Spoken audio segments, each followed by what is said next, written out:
Luar Kemarin biasa. Cianjur aja aku bawa tim itu 300 orang. 300 orang, Uncle, luar biasa. Itu dari mana-mana, termasuk dari Lombok datang. 300 orang dan itu 3 bulan. 300 orang 3 bulan. Seorang kakek memperkosa cucunya sampai cucunya itu terkena kanker serviks sampai akhirnya meninggal. Itu ada.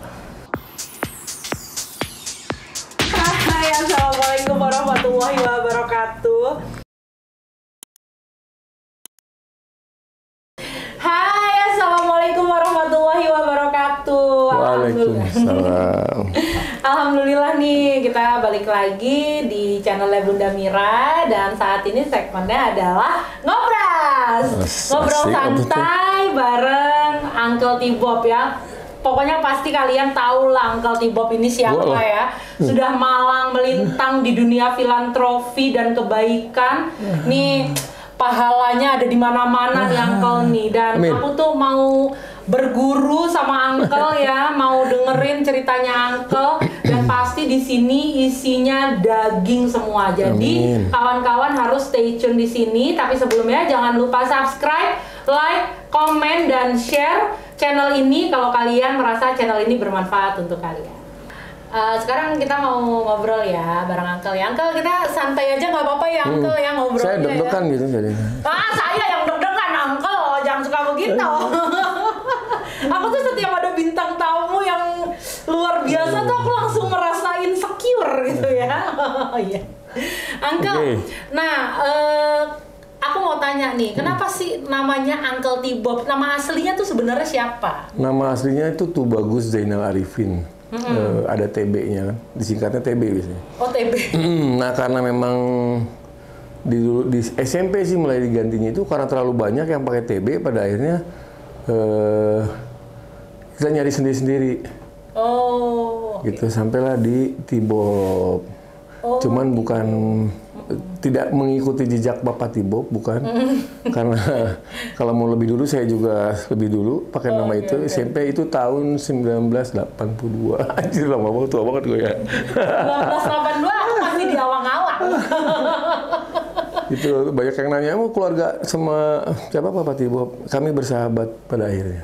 Oh. Ya, pada akhirnya bersahabat. Kita collab bareng sampai akhirnya beliau meninggal pun di pesantren di Bogor. Kita semoga husnul khotimah. Amin, insya Allah. Dan sampai akhirnya sekarang dikenalnya Uncle T-Bob ya. Pakai nama Uncle itu karena emang udah tua ya. Justru kalau dibilang kan Uncle itu paman. Betul. Saya mengadopsi dari apa yang selalu disampaikan oleh Nabi Muhammad ketika memanggil yang lebih dewasa dari dia. Yang lebih tua. Iya, paman. Iya. Dan selalu memanggil siapapun juga dengan kata sahabat. Makanya saya selalu menyampaikan sahabat-sahabatku. Sahabat Uncle T-Bob ya. Tidak pernah kata ada donatur ini enggak. Walaupun sekalipun dia donatur saya, tetap itu sahabat saya. Sahabat. Gitu. Benar. Ini patut dicontoh nih ya Uncle ya. Nah, terus Uncle, aku mau tanya, Uncle ini bisa terjun ke dunia filantropi atau kebaikan ini tuh apa Uncle asal mulanya dan sudah berapa lama ada di dunia filantropi ini? Itu dimulai tahun 1993 ya. Tua banget gue. Udah tua loh. Saya dari umur 23. Aku masih balita. Karena jadi pada saat itu saya sebelumnya karyawan. Pada saat itu zamannya orang tuh berebut ya untuk menjadi ASN. Tapi justru saya mengundurkan diri di usia saya ke-23 tahun karena kekhawatiran kalau diteruskan saya pasti akan menjadi pegawai negeri yang korupsi. Sudah yakin. Aku yakin. Makanya lebih baik mengambil tindakan. Saya mundur. Aduh, luar biasa. Gitu. Ya. Umur 23 tahun bisa punya rumah sendiri, mobil sendiri, semua udah full. Udah. Makanya dari situ di situ seorang ibu berperan mengambil peran aktif di situ Dia tidak memarahi, dia tidak menampar, dia tidak memukul, tapi sakitnya tuh ke hati. Oh, emang ibu ngomong apa? Pada saat itu ibu saya ulang tahun, terus aku beliin tuh hadiah yang ya kalau untuk seorang perempuan biasanya dikasih seperangkat perhiasan tuh kan bahagia. Oh, bahagia banget. Ibu saya terima kasih atas perhatiannya, tapi boleh nggak mau nanya dari mana ini uangnya? Oke. Kamu gaji berapa sebulan? Waktu itu nggak sampai 500.000. Oh, tapi zaman dulu ya. Ya, tapi itu nilai perhiasan itu sampai 30 juta. Zaman dulu. Zaman dulu. Nah, pada akhirnya, Kak, Mama cuma mau bilang gini. Karena ibu dan bapak semua keluarga tuh manggilnya kakak karena paling besar. Oh ya, oke. Kak, Mama cuma mau tanya dan mau menyampaikan. Kamu tega ngasih yang begini sama Mama? Maksudnya? Mama dari hamil kamu, melahirkan, membesarkan, menyekolahkan, insya Allah tidak ada sedikit pun uang haram di dalamnya. Saya nangis. Ya. Dan disitulah udah langsung ngambil keputusan, saya minta izin untuk mengundurkan diri. Ya udah terserah kamu, keputusan kamu. Terus aku boleh nggak pulang lagi ke rumah? Karena udah pisah tuh rumah. Boleh nggak aku tinggal lagi di rumah? Yang dulu nyuruh keluar siapa? Nggak ada kan? Iya, kamu keluar sendiri ya. Dari situlah. Tapi nggak semua ASN begitu ya? Enggak sih. Tapi saya mengambil sikap seperti itu dan pada akhirnya semua barang-barang itu dijual. Dan itulah kembali lagi. Saya pertanyakan ke ibu, Mam, ini uangnya gimana? Ya, kamu yang nyari, kamu yang buat seperti itu, ya kalau tanggung jawab kamu. Kalau aku bagiin, itu terserah kamu. Kalau memang menurut kamu itu bisa untuk kebaikan, tapi pastinya tetap. Tapi itu tadi, saya coba lakukan, saya berbagi dari mulai tahun itu. Keliling Indonesia sendiri. Oh, aku paham. Jadi memang awal mulanya Uncle itu ketika mau masuk ke dunia kebaikan ini ya, ke dunia filantropi ini. Ketika menjual semua aset yang Uncle rasa dari tidak hasil baik, yang tidak baik, lalu Uncle bagi-bagikan sendiri, muter sendiri, ya kan? Nah, dari situ nih cikal bakalnya nih ya, berarti Uncle ya. Itu setelah dihabiskan semua itu nilainya udah hampir 900 juta kalau salah waktu itu. Dan itu dibawanya pakai carrier. Saya keliling, nggak pernah ada rasa takut bahwa ini akan dirampok atau enggak. Keliling, setiap ada yang membutuhkan kasih. Tapi itu selesai semua, pas begitu pulang ke rumah, ternyata ada beberapa yang memperhatikan karena kebetulan kalau bapak kan dulu militer, kakek militer dan juga banyak kenalan orang-orang yang ya kenalan mereka orang-orang hebat lah. Dan ternyata mereka itu memperhatikan. Dan pada akhirnya mereka menitipkan sebagian hartanya untuk saya bagikan. Dan itu tidak pernah habis sampai saat ini. Masya Allah. Oh, jadi gitu ya Uncle ya. Awal mula Uncle bisa terjun di dunia filantropi ini. Dan berarti itu tanpa kesengajaan ya. Karena kan awalnya ya cuma mau bagi-bagiin harta sendiri, ya kan. Terus karena banyak orang yang melihat pergerakan Uncle, jadinya mereka, ayo sekalian nitip deh, dan itu tidak habis sampai saat ini. Ya, di awal itu yang kan kalau yang tidak baik itu tetap yang tidak baik dibagikan kepada orang yang tidak tahu. Oh iya, gitu. Benar. Supaya mereka tidak, ini duit nggak baik, nah sama aja ngasih kita ngasih ketidakbaikan. Jadi saya bilang bagikan, ini dari milik rezeki, saya bagi semua habis. Alhamdulillah pulang, nggak tahu malah nambah dan menambah lagi. Alhamdulillah. Dan dari situlah titik nolnya itu disebut saya titik nol saya itu di situ. Benar-benar tidak pegang uang 1 perak pun. Terus izin di rumah juga tinggal ternyata sudah sih balik lagi ke sini. Tapi ternyata di belakangnya atas Mama, kamu sudah dewasa, mau sampai kapan kamu ikut terus? Mama kasih waktu di sini kamu cuma 3 hari. Itu ngotakmu terus.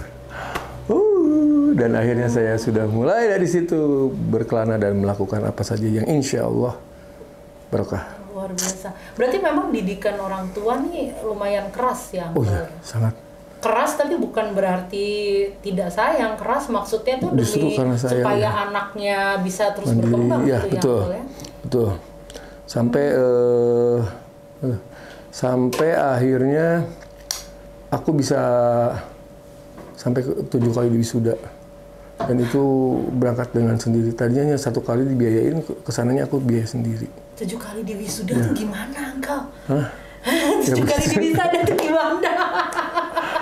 Ya aku jalannya yang pasti saya dari situlah kan ada yang nawarin kalau jadi dosen atau apa. S3-nya tarbiyah. Tapi saya tidak pakai itu di kehidupan pendidikan di lingkungan sekolah atau kampus. Tapi saya coba melakukan tausiah bilhal. Oh, apa itu, Uncle? Tausiah bilhal itu tausiah tapi sambil berjalan dan melakukan sesuatu yang harus kamu lakukan dan memberikan contoh yang nyata. Oh. Itu. Seperti itu. Makanya kayak sekarang program yang sekarang nih, orang hanya bisa bilang bullying begini, seks bebas, tapi hanya bisa mengecam dan menyumpahi. Ya kalau di medsos kan itu kan, bullying cepat banget. Cepet banget. Apalagi kemarin yang kejadian Cilacap itu ya. Nah itu, ya? Kejadian Cilacap kita dihubungi sama keluarganya. Jadi kejadian tuh yang kedua tuh yang fatal tuh. Pertamanya hari Sabtu, keduanya hari Senin. Senin pagi kejadian, Senin malam kita dihubungi sama keluarganya. Langsung berangkat. Oh, nah, stop dulu Uncle sampai di situ ya. Nanti kita akan bahas lebih lanjut lagi masalah free sex, bullying dan narkoba ini ya Uncle ya. Karena ini adalah keresahan masyarakat saat ini. Karena kan kita pasti dong nggak pengen anak-anak kita menjadi korban dan menjadi pelaku dari bullying ini sendiri gitu ya. Dan ini akan kita bahas tuntas setelah ini ya Uncle ya. Sekarang kalau misalkan Uncle lihat nih, dunia filantropi ini sekarang gimana menurut Uncle? Baik sih. Baik. Dan Indonesia masih tetap menjadi peringkat pertama orang yang berbaik hati untuk membantu sesama. Paling dermawan. Ya. Nomor 1 masih di urutan nomor 1, orang Indonesia itu orang-orangnya yang paling dermawan. Gitu, luar biasa makanya. Dan kalau aku pasti udah tahu Uncle nih ya, pergerakannya sampai ke pelosok-pelosok. Tapi aku mau tanya nih sama Uncle tahu si Jum Depok nggak? Tahu dong. Kalau Uncle kan nggak mungkin lah orang nggak tahu Uncle gitu ya, makanya aku tanya nih. Kan aku justru duluan kan yang datang ke sini. Iya sih. Kan? Iya sih, tapi kan aku kan pengen tahu pandangan Uncle, siapa tahu ada hal-hal yang harus kita perbaiki mungkin di media sosial atau di dalam ini nih kehidupan kita sehari-hari. Menurut Uncle gimana kalau si Jum Depok itu Uncle? Bagus, sudah bagus. Kalau boleh aku bilang perkembangannya dari tahun kemarin ya, saya kesini itu signifikan. Itu bagus banget, keren banget. Hanya jejaring saja lah harus lebih diperluas. Jejaring ya. Betul itu. Jejaring harus bisa diperluas, terus koneksikan dengan teman-teman di daerah lain supaya pergerakan semua merata. Jadi kalau misalnya si Jum itu adanya di mana aja sih gitu. Oke. Ya kan, misalnya si Jum Depok bermasalah nggak kalau dia melakukan kegiatan di Bandung? Bisa nggak? Bisa. Bisa kan? Bisa. Nah itu, kan banyak teman-teman saudara-saudara kita di luar daerah yang kalau saya sih adopsinya gini, contohnya, sahabat Uncle T-Bob insya Allah ada di seluruh Indonesia, setiap kota kabupatennya ada. Syaratnya apa sih? Gampang kok, saya bilang. Cuma satu syaratnya, ikhlas. Karena kita tidak bisa memberikan gaji yang pasti. Iya. Betul. Tapi waktu kerja yang tidak pasti. Aduh, itu ya gajinya tidak pasti. Jam kerjanya tidak pasti. Tapi insya Allah itu luar biasa ya. Langsung dari Allah gajinya. Nah itu, betul. Emang kita harus memperluas jaringan Uncle ya, karena sebenarnya bisa. Jadi kalau misalkan dari si Jum Depok nih, misalkan mau ke wilayah lain, aku jadi tinggal telepon aja kayak Kulon Nuwun gitu lah. Aku izin ya. Nah siapa tahu dia juga mereka mau ikutan juga kan, gitu. Luar biasa. Ini nasihatnya nih ya, tolong ya semua ya dipakai ya nanti ya. Jejaring, ingat jejaring ya. Paling tidak nggak usah jauh-jauh dari keluarga sendiri aja dulu. Oh iya. Ya kan, kita punya saudara di luar daerah nih. Gitu. nanti kalau ada apa-apa gini kasih kabar ke gue ya gitu. Nanti kita kolaborasi untuk kita bisa bantu misalnya, kan gitu. Oh iya betul. Nah memang kendalanya ya Uncle ya, dan pasti Uncle juga tahu lah ya kalau misalkan kita keluar daerah, mau apalagi kalau misalkan lagi ada bencananya yang misalkan waktu itu di Palu, di Lombok, atau misalkan di pelosok-pelosok, kendalanya itu kan memang apa ya, mau ngomong ya, uang transport. Nah, aku dengar nih ya, Uncle tuh sampai bisa menjual barang-barangnya ya demi untuk memenuhi uang transport itu gitu loh. Dan kan kadang gini loh, kadang donatur kan hanya tahu kalau misalkan uangnya ini untuk didonasikan gitu. Tapi kan jarang yang berpikir ini gimana nanti kalian kesananya, gimana makannya dan lain sebagainya. Nah itu boleh cerita nggak sih Uncle, kok bisa sampai menjual barang-barang mewahnya itu loh? Kok maksudnya rela juga gitu loh Uncle? Kalau aku sih berpikirnya gini, kalau ada suatu waktu saya meninggal, kain kafan saya boleh pakai kantong, saya akan jadi orang yang pelit. ATM saya bawa semua. Kenapa tuh? Iya kan? Sekarang kalau kita meninggal apa yang kita bawa? Oh iya benar. Dan itu saya obrolkan dengan istri, kan waktu itu kan ikut istri. Iya. Terus saya bilang, ya Pak, kewajiban kita hanya menyekolahkan anak dan menjaga kesehatan sampai dia bisa mandiri. Selesai itu, mereka harus bisa berdiri di atas kaki sendiri. Dan itu yang selalu disampaikan dulu sama keluarga, seperti itu. Jadi kayak dari zaman COVID, saya jual 2 mobil, rumah. Terus kemarin ke Mesir, saya jual mobil juga. Saya berpikirnya pada saat itu bukan menjual sebetulnya. Hanya menyampaikan titipan Allah ke jalan yang benar gitu. Itu aja. Jadi nggak pernah, alhamdulillahnya nggak pernah merasa kehilangan. Jadi ya itulah, ketika memang berat awalnya, tapi ketika ilmu ikhlas itu bisa kita lakukan, wah indah. Dan pasti ketika kita mau, pasti dimampukan oleh Allah. Aduh, luar biasa. Ini pelajaran berharga banget nih buat aku nih Uncle nih ya. Speechless. Jadi luar biasa banget ya kalau misalkan kawan-kawan merasa gampang banget nyari donasi dan lain sebagainya. Kalian tuh nggak tahu di lapangan seperti apa. Kita harus muter otak gimana caranya donasi nggak cukup. Kalau nggak cukup, otomatis kita harus mengeluarkan dari dana pribadi. Pasti Uncle tahu ya, Uncle ya gimana suka duka di lapangan. Lalu makannya relawan, jangan sampai kita nolong orang lain, relawan sendiri keteteran gitu. Ya kan kita nggak mau itu ya. Kita kalau relawan kan yang laki-laki, saya selalu bilang mengingatkan, jangan membantu bencana di luar, tapi di dalam rumah tangga terjadi bencana. Apa itu, Uncle? Artinya, ketika dia mau berangkat, keluarga lu udah dicukupin belum? Iya. Belum, main nggak usah ikut. Atau kalau kita ada uang lebih nih buat keluarga lu baru boleh ikut. Benar. Supaya nggak kepikiran ya. Pertama tidak kepikiran, dan kita tidak melalaikan dia punya kewajiban. Kalau dia melalaikan, berarti kita ikut berdosa. Betul. Nggak jadi dong mulung amalnya.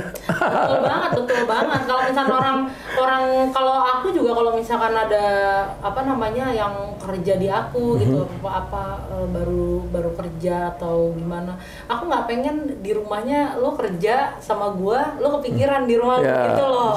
Ya kan, gue pengen lo kerja fokus, curahin semuanya untuk di sini gitu. Nah begitu, apalagi relawan yang tadi nggak ada jam kerja, nggak ada gaji ya, luar biasa. Cianjur aja aku bawa tim itu 300 orang. 300 orang Uncle, luar biasa. Itu dari mana-mana, termasuk dari Lombok datang. Ya Allah, aku bawa tim di Depok aja 5 orang, ribet. Gitu. Relawannya aduh, gimana sih jangan. 300 orang dan itu 3 bulan. 300 orang 3 bulan. Aduh, luar biasa banget ini Uncle ya. 300 orang, aku yang kemarin ke Cianjur aja aku cuma bawa berapa orang itu nyesek gitu dan Saya sendiri 6 bulan kemarin di Cianjur. 6 bulan? 6 bulan. Di Cianjur kemarin fokusnya 6 bulan. Kalau dulu di Lombok itu 2 bulan, dari Lombok langsung nggak pulang dulu, geser ke Palu 2 bulan, 4 bulan. Dan ketika pulang ke rumah, anak saya yang kecil tidak kenal dengan bapak. Karena rambut udah nggak jelas gitu kan, kumis, jenggot tuh. Sampai anak yang kecil tuh, yang sekarang umur 5 tahun. Om, ngapain masuk kamar mama saya? Karena aku kan nggak pernah piara kumis kan. Oh, oke. Akhirnya beres-beres, bersih-bersih, mandi, cukuran baru. Papa, dia sadar, bapak gue nih. Ya, itu anak keberapa tuh? Hah? Anak keberapa itu yang mana? Yang nggak kenalin detek Yang paling kecil, kecil. Umur berapa perempuan. Om sekarang? Sekarang umur 7 tahun. Nah, Uncle, setahu aku nih ya, selain Uncle banyak melakukan kebaikan-kebaikan di luar ya. Jangan gitu Uncle, itu rendah biasa memang Uncle ini. Kewajiban gitu. Kewajiban ya, Masya Allah. Nah, Uncle kan sekarang nih, aku lihat nih lagi marak banget nih. Ada kegiatan sosial untuk ini ya, tentang apa, bullying, free sex, dan narkoba ya, kepada sama para, bencana alam juga. Oh, sama bencana alam juga kepada para pelajar itu apa? Ya. Oh, kepada Dari para mulai pelajar. SD, SMP, SMA sampai SD, ke SMP, perguruan SMP. tinggi. Nah, itu yang Uncle lihat, apa aja sih memang yang terjadi di lapangan tuh Uncle tentang free sex, bullying, narkoba, apalagi yang tadi kita bahas ya.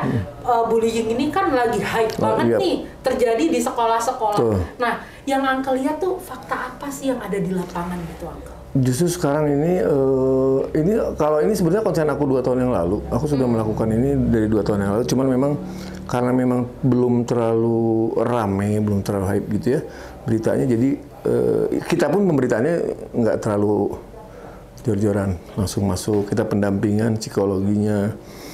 Nah, semakin kesini ternyata semakin berat. Jadi banyak yang mereka mencontoh, kalau dilakuin juga nanti toh hukumannya juga cukup minta maaf selesai. Kan gitu kan. Nah, makanya ya dari yang mulai Cilacap ini sampai akhirnya ada dia kena 2 kasus, jadi 2 tuntutan. Yang satu itu bullyingnya, perundungannya, yang satunya itu melakukan kekerasan sampai menyebabkan luka berat.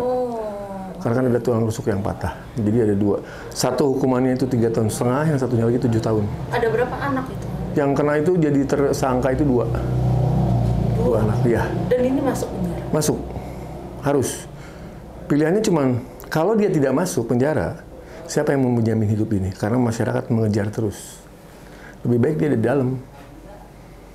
Karena memang nggak manusiawi ya Uncle. Aku sih nggak lihat videonya ya, karena emang aku nggak mau lihat. Setiap pokoknya postingan tentang itu, apalagi kan di Uncle ada di mana aku langsung udah nggak mau kepikiran, karena kan aku ngebayangin anak aku ya yang ada di posisi itu gitu loh. Dan ketika ini udah lama sebetulnya tentang bullying ini hype, aku tuh selalu bilang sama anak-anak aku, kalau ada yang melakukan sesuatu sama kalian, kamu ngomong, jangan diem aja. Dan Umah sama Bapak tuh selalu wanti-wanti supaya kamu tuh bisa berteman dengan baik sama teman kamu. Jangan sampai anak kita ternyata malah jadi pelakunya. Bener nggak, Uncle? Saya nggak bisa bilang benar juga. Karena anak zaman sekarang itu nggak bisa didikte seperti itu. Jadi gimana? Kan zaman kita kan didikte dulu, kamu nggak boleh begini-begini, kamu kalau tiap teman gini-begini.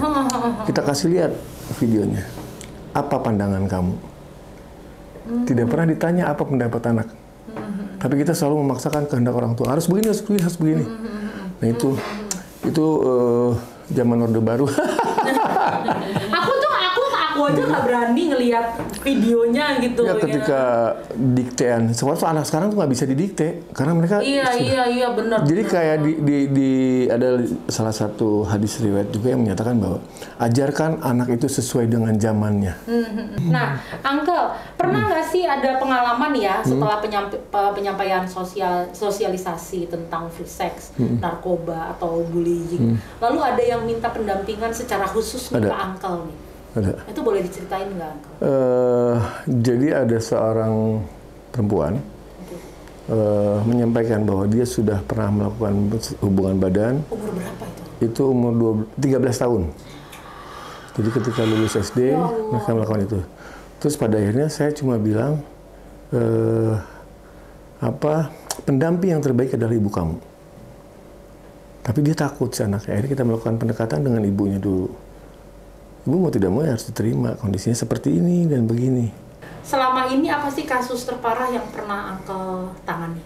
Banyak ya. Kalau misalnya tergantung nih dari siapa. Ada yang pernah seorang kakek memperkosa cucunya sampai cucunya itu terkena kanker serviks sampai akhirnya meninggal. Itu ada. Dilakukan oleh bapaknya juga ada incest gitu. Itu banyak. Jadi kalau yang terburuknya sih semua buruk sih kalau aku tuh. Kalau buat aku sih kalau yang hal-hal seperti itu KDRT kayak gitu, gue benci banget kalau ada laki-laki yang melakukan itu. Sama deh. Nah, gue mau gojak berantem sama gue. Kenapa tuh Uncle? Hah? Kenapa tuh Uncle? Mendingan saya biayain dia buat ganti kelamin aja udah.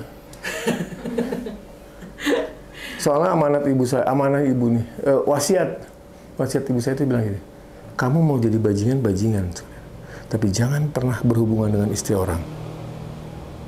Ya, bagaimana rasanya kamu ketika istri kamu melakukan hubungan di luar dengan kamu, bagaimana perasaan kamu? Iya. Sakitnya kan edan-edanan gitu ya. Iya. Uncle, ya. Pesan untuk adik-adik kita nih di luar sana, yang mungkin pada saat ini sedang mengalami hal-hal yang mungkin tidak bisa dia ceritakan ke orang tuanya, seperti free sex tadi mungkin, atau kan banyak ya Uncle ya, orang-orang yang dibully tapi dia nggak bisa ngomong itu karena terlalu takut. Ya kan Uncle, dan tentang narkoba juga. Jadi free sex, narkoba dan bullying. Pesan-pesan untuk adik kita Uncle.